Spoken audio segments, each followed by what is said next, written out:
अस्सलाम वालेकुम। आपको पता है कि सूरत तौबा पढ़ रहे हैं और उसी को कंटिन्यू कर रहे हैं। और इनमें से बाज़ वो शख्स है जो कहता है कि मुझे इजाज़त दीजिए, मुझको ख़राबी में ना डालिए।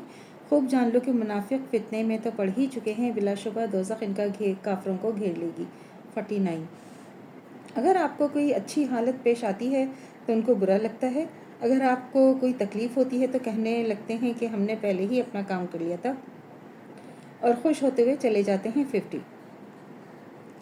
आप कह दीजिए कि हम कोई मुसीबत नहीं आती मगर जब अल्लाह ही ने मुक़द्दर में लिख दी हो तो वो हमारा ही मालिक है। अल्लाह ही पर सब मोमिनों को पूरा भरोसा करना चाहिए। 51।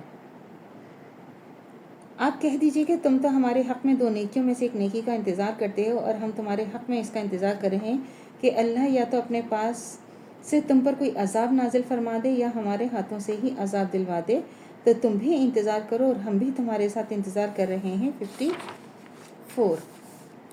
ये भी फरमा दीजिए कि तुम माल खुशी से या नाखुशी से खर्च करो, वो तुमसे हरगिज़ कबूल नहीं किया जाएगा क्योंकि ना तुम नाफरमान लोग हो। 53। और कोई चीज़ मानी नहीं है कि इस बात के लिए कि उनका खैरात कबूल हो जाए सिवाय इसके कि उन्होंने अल्लाह इसके रसूल को नहीं माना और नमाज को नहीं आते मगर सुस्त होकर खर्च नहीं करते मगर नाखुशी से। 54।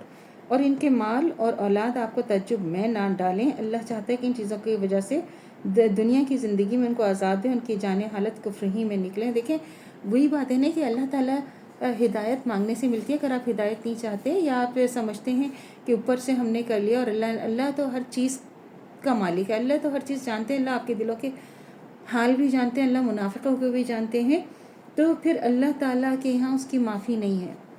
अगर आपका दिल ही साफ़ नहीं है और आपके दिलों में गुंजाइश नहीं है तो अल्लाह ताला के यहाँ फिर माफ़ी नहीं है। ये हम भूल जाते हैं कि अल्लाह गफूर रहीम और हर बात जानने वाले हैं। और अगर आप अल्लाह की तरफ पलट आएँ, अल्लाह से माफ़ी मांगे और अल्लाह के आगे सुरखरू होना चाहते हैं तो बस अपने आप को अल्लाह ही के लिए कर दें खाली। और ये भूल जाएं कि दुनिया फ़ानी है, और ये बात याद रखें कि दुनिया फ़ानी है और दुनिया से आपको जाने ही जाना है।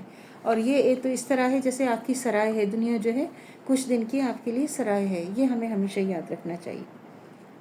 अब फिर आगे क्या है बिस्मिल्लाह 55 के बाद कि वो अल्लाह की कसम खाते हैं वो तुम ही में से हैं, हालांकि वो तुम में से नहीं है लेकिन वो डरपोक लोग हैं। 56। और फिर अगर उनको कोई बचाव की जगह मिल जाती है या गार या कोई घुस बैठने की ज़रा सी जगह मिल जाती है तो ये ज़रूर मुँह उठाकर चल देते हैं। इनमें से बाज़ वो हैं जो आप पर सदक़ात की तकसीम के बारे में तान करते हैं, सो अगर उनको उनकी ख्वाहिश पर अता हो तो खुश होते हैं, अगर उनको उनकी ख्वाहिश के मुताबिक ना मिले तो वह नाराज़ हो जाते हैं। 58। और अगर ये खुश रहते हैं तो इस पर जो अल्लाह और इसके रसूल ने दिया था तो कहते हैं हमें अल्लाह काफ़ी है, अल्लाह अपने फजल से और रसूल अपनी मेहरबानी से ही हमें और दे देगा, हम तो अल्लाह ही की तरफ राग़िब हैं। 59। सदक़ात तो हक़ है गरीबों का, मोहताजों का और कारकुनाने सदक़ात का, और जिनकी दिलजोई मंजूर है, ग़ुलामों की गर्दन छुड़ाने में, कर्ज़दारों के कर्ज़े में और जहाद में, मुसाफिरीन में। ये हुक्म अल्लाह की तरफ से है, अल्लाह तो खूब जानता है और बड़ी हिकमत वाला है। देखें कितनी बड़ी आयत है कि सदक़ात जिनका देने का हुक्म है ना, जो ज़रूरतमंद है सिर्फ़ उनको ही सदक़ा दिया जा सकता है। हर एक सदक़ा नहीं ले सकता कि कोई समझे कि हमें देने की क्या ज़रूरत है। सदक़ा उन गरीब लोगों का हक़ है, ज़रूरतमंदों का हक़ है जो आपने अदा करना है। तो हमेशा याद रखें कि अल्लाह ताला गफूर रहीम है और वो सदका हर किसी को नहीं आप दे सकते।